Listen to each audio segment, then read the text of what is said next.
So hello everyone, welcome back to the channel Sumodh science. और आज की वीडियो शुरू करते हैं जो कि है पार्ट 4। ठीक है, शुरू करने से पहले मैं बता दूं, जो भी चैनल पे नए हैं उनको मैं बता देती हूँ कि हमने सीरीज शुरू कर दी है। पार्ट 1, 2, 3 जो है मैंने ऑलरेडी अपलोडेड कर दिए हैं। जो 2024 का पेपर आया था उसका जो सेट नंबर ये है, उसका हम लोग सोल्यूशन कर रहे हैं। बहुत अच्छे से डिटेल के साथ एक्सप्लेनेशन कर रही हूँ मैं।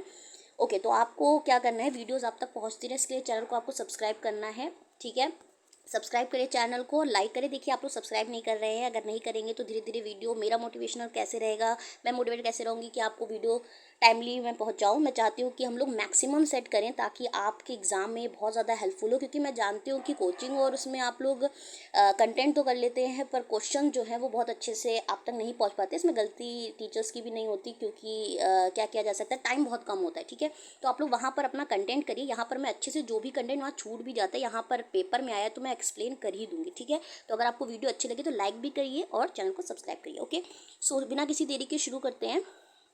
और आज का जो पार्ट है उसमें मैं बहुत आराम से सुनिएगा। असर्शन एंड रीज़न, जो आपके क्वेश्चन में 13 to 16 क्वेश्चन आया था असर्शन एंड रीज़न का।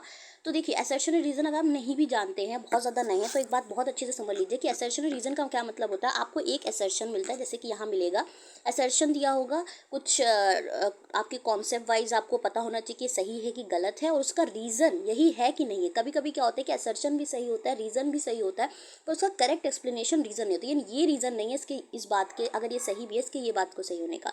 तो बहुत सारे ऑप्शन होते हैं, बहुत अच्छे से आप ऑप्शन को देखिएगा कि दोनों सही हैं, दोनों आर करेक्ट एक्सप्लेनेशन है कि नहीं है, या दोनों सही है पर आर करेक्ट एक्सप्लेनेशन नहीं है, या एक ट्रू एक फॉल्स, एक फॉल्स एक ट्रू, इस तरीके का रहता है। उम्मीद है बात आपको वैसे भी आती होगी, बट फिर भी मैंने समझाने की कोशिश की है। नाउ अब क्वेश्चन पे आते हैं। बहुत अच्छा क्वेश्चन है, देखने में जितना भयंकर लग रहा है उतना आसान कर दूंगी मैं इस क्वेश्चन को आपके लिए। तो सॉरी, बहुत गौर से सुनिएगा। असर्शन कह रहा है कि equal amount of the positive तो फिर से शुरू करते हैं। Equal amount of positive charge and negative charges है, यानी कि ऊपर देखिए, मैं आपको डायरेक्ट समझाती हूँ कि ये कह रहा है कि ऊपर इसने हाफ अमाउंट में पॉजिटिव चार्जेस डिस्ट्रीब्यूट कर रखे हैं एक स्फीयर में, और नीचे वाले में निगेटिव चार्जेस स्फीयर में इसने क्या रखे हुए, डिस्ट्रीब्यूट कर रखे हैं। ठीक है, आपको बता दूँ ये क्वेश्चन बहुत से सेट्स में आया हुआ है। ठीक है, तो इसका आंसर आपको अच्छी तरह पता होना चाहिए।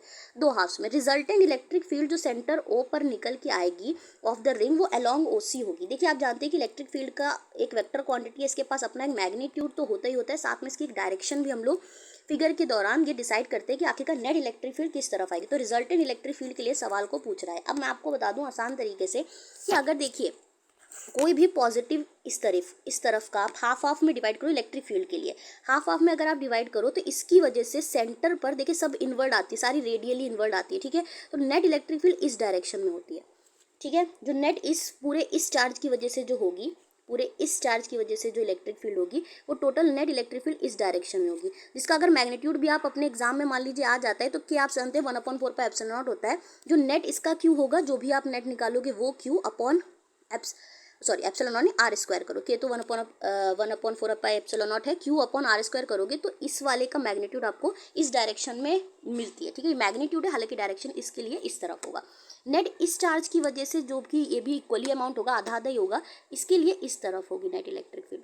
जब दोनों की तरफ नेट इलेक्ट्रिक फील्ड, तो इनका जो रिजल्टेंट निकल के आएगा दोनों की तरफ से वो इस तरफ होगा, नेट रिजल्टेंट है ना, ओसी की तरफ। ठीक, तो ये तो रहा कि पॉजिटिव की वजह से इस तरफ है। तो हम क्या करेंगे, एक तरफ पॉजिटिव की वजह से हमें पता चल चुका है कि पॉजिटिव जो ये वाला हाफ है, ये वाला हाफ है, इसकी वजह से नेट इलेक्ट्रिक फील्ड है वो इसी तरफ होगी। कैसे होगी मैंने बता दिया।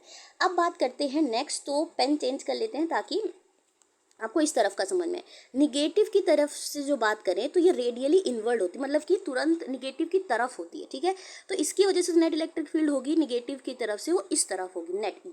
ठीक है, और इसकी वजह से जो होगी वो नेट इस तरफ होगी। तो अगेन देख रहे हैं आप, इस तरफ होने की वजह से भी ये जो है वो इसी तरफ डायरेक्शन दिखा रही है। ठीक है, तो जो नेट इलेक्ट्रिक फील्ड है वो दोनों की तरफ से, दोनों हाफ पोर्शन की वजह से नेट इलेक्ट्रिक फील्ड है, हाँ, वो ओसी की ही तरफ दिखती हुई नजर आ रही है। तो ये जो बात की resultant electric field centre O पे पूरे चार्जेस की वजह से, रिंग की वजह से अलोंग ओसी है, तो बिल्कुल बिल्कुल सही बात है। ठीक है, तो अब नेक्स्ट बात जो हम लोग कर लेते हैं, तो फर्स्ट बिल्कुल सही, यानी कि असर्शन जो है वो बिल्कुल बिल्कुल सही है।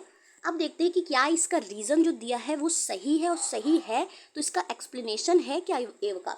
तो कह रहा है इट इज़ सो, ये इसलिए क्योंकि नेट पोटेंशियल जो ओ पे है वो ज़ीरो नहीं है। ठीक है, आपको एक बात बता दें, पोटेंशियल बहुत से केसेस में होता है कि वहाँ ज़ीरो ओ पर नहीं भी है, फिर भी इलेक्ट्रिक फील्ड सेंटर पर ज़ीरो हो जाती है कभी कभी। ठीक है, तो ये केस कभी भी रीज़न नहीं होता। जब भी आपको पोटेंशियल से जुड़ा हुआ ज़्यादातर केस आए तो ज़्यादातर केस में ये रीज़न सही नहीं होता, इसका एक्सप्लेनेशन तो नहीं होता। लेकिन अभी ये देख ले कि रीज़न सही तो हो सकता है, रीज़न सही हो बट ये इसका रीज़न ना हो। ठीक है, तो पोटेंशियल के लिए केस में देखिए तो नेट पोटेंशियल अगर निकालना हो तो देखिए किसी भी हाफ सेमी सर्कुलर के लिए जिसमें चार्ज होता है, जिसमें चार्ज हो, तो उसके लिए सेंटर पर जो पोटेंशियल का फॉर्मूला होता है, चाहे वो प्लस हो चाहे माइनस हो, वी के लिए जो फॉर्मूला होता है वो आप सबको पता है स्केलर क्वांटिटी है। तो यहाँ चार्जेस का साइन हम साथ में लेते हैं, तो के अगर इसका नेट चार्ज क्यू है तो क्यू बाय आर होता है, आर जहाँ रेडियस होती है इसकी जो भी है। ठीक है, तो के क्यू बाय आर होता है। और इस ये अगर हम हाफ वाले के लिए, फर्स्ट वाले के लिए ले लें, तो अगर सेकंड वाले के लिए निकालना हो किसके लिए क्या होगी, इसकी कोई डायरेक्शन तो होती नहीं है, सिर्फ मैग्नीट्यूड निकालना है, तो ये माइनस के क्यू बाय आर होगा, क्योंकि इसके चार्ज का जो होता है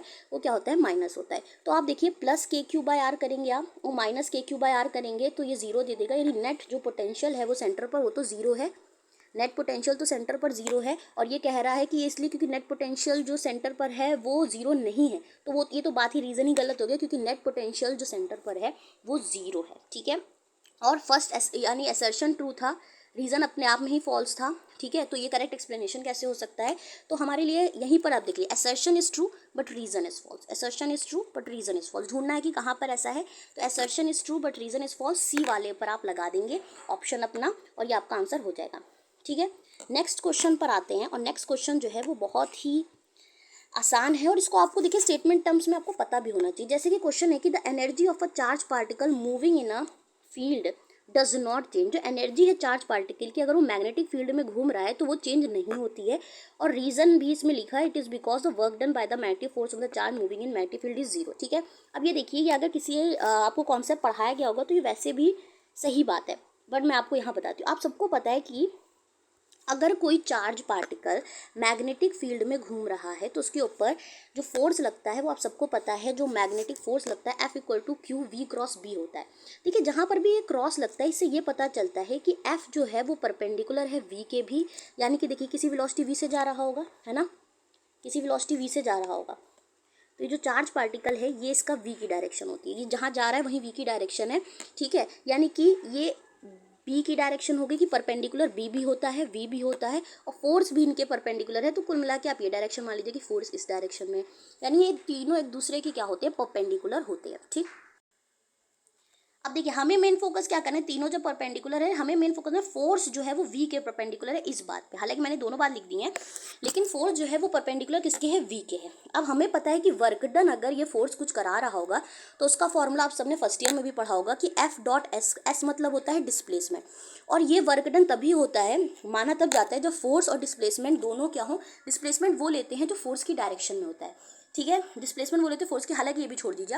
एफ डॉट एस का मतलब होता है एफ एस कॉस थीटा, यानी कि एफ और एस के बीच में क्या एंगल बनना है। ठीक, तो आप देखिए एस, अच्छा देखिए जिस डायरेक्शन में पार्टिकल वी जा रहा होगा उसी डायरेक्शन में तो डिस्प्लेसमेंट भी कर रहा होगा। ठीक है, जिस डायरेक्शन में जो आपका पार्टिकल है वो जा रहा होगा वी, तो डिस्प्लेसमेंट भी उसी डायरेक्शन में, यानी कि अगर वी एफ वी के परपेंडिकुलर है और वी जो है वो एस के पैरेलल ही चल रहा होगा, यानी कि एस भी परपेंडिकुलर है एफ के, है ना, समझ में आ रहा है आपको। तो एफ बी क्या है, परपेंडिकुलर, क्योंकि ये एस की डायरेक्शन भी यही होगी, और हमें पता है कि एस के परपेंडिकुलर अगर आपका एफ है तो एफ परपेंडिकुलर एस के भी होगा, तो it means S is also perpendicular to F, यानी कि एफ और एस के बीच में जो एंगल बनता है वो थीटा 90 डिग्री बनता है। और आप सबको पता है कि अगर इसमें हम कॉस 90 डालेंगे तो वर्क डन जीरो होता है। तो ये आपको पता भी होना चाहिए कि अगर मैग्नेटिक जो फोर्स है वो जो वर्क डन करता है किसी चार्ज पर, अगर वो मैग्नेटिक फील्ड में है तो वो हमेशा जीरो होता है। ठीक है, तो देखिए अगर वो वर्क डन ही नहीं करता किसी चार्ज पार्टिकल पे तो वो किसी की एनर्जी को चेंज क्यों करेगा। ठीक है, काम करेगा तो ही एनर्जी में बदलाव करेगा, अदरवाइज वर्क डन अगर जीरो है तो वो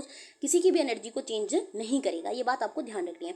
तो यहाँ पर देखिए कह रहा है कि energy of a charge particle, in charge particle चल रहा है जिस भी एनर्जी से वो चल रहा है, क्योंकि उस पर जो भी फोर्स वो लगा रहा है उस पर कोई भी वर्क डन नहीं कर रहा है, क्यों, क्योंकि एफ और एस एक दूसरे के परपेंडिकुलर हैं, तो आपको ध्यान भी रखना है। तो the energy of a charge particle moving in a magnetic field does not change, तो हाँ वो एनर्जी को चेंज नहीं नहीं करता है। नहीं भी पता है तो आपको ये बात अब पता होनी चाहिए कि मैग्नेटिक फोर्स जो है वो किसी भी चार्ज पार्टिकल को अगर वो उसकी फील्ड में घूम रहा है तो उसकी एनर्जी में कोई भी बदलाव नहीं करता है। और रीज़न भी यही लिखा है क्योंकि वर्क डन जो करता है मैग्नेटिक फोर्स किसी भी charge moving in a magnetic field वो जीरो है। और ये मैंने अभी आपको दिखाया कि वर्क डन क्योंकि वो जीरो करता है, इसलिए चार्ज पार्टिकल जो कि मैग्नेटिक फील्ड में घूम रहा है उसमें कोई भी एनर्जी में बदलाव नहीं करता है। ठीक है, अब देखिए 15 और 16 को मैं बताने को अभी बता सकती हूँ, लेकिन मैं ये अगली वीडियो में इसलिए कवर करूँगी क्योंकि यहाँ पर एक इम्पैक्ट पैरामीटर है। तो मोस्टली क्या है कि अब बहुत अच्छे से आपको नहीं बताया जाता है, तो मैं चाहती हूँ आपको डिटेल में अच्छे से इम्पैक्ट पैरामीटर क्या होता है वही बताऊँ, तो ये अलग वीडियो में मैं ले लूँगी, इसलिए 15-16 अलग वीडियो में। और अगर आपको समझ में आया हो, आपको आसान लग रहा हो और आप ऐसी वीडियोज़ और चाहते हैं तो चैनल को सब्सक्राइब और लाइक करें। Thank you so much for watching it.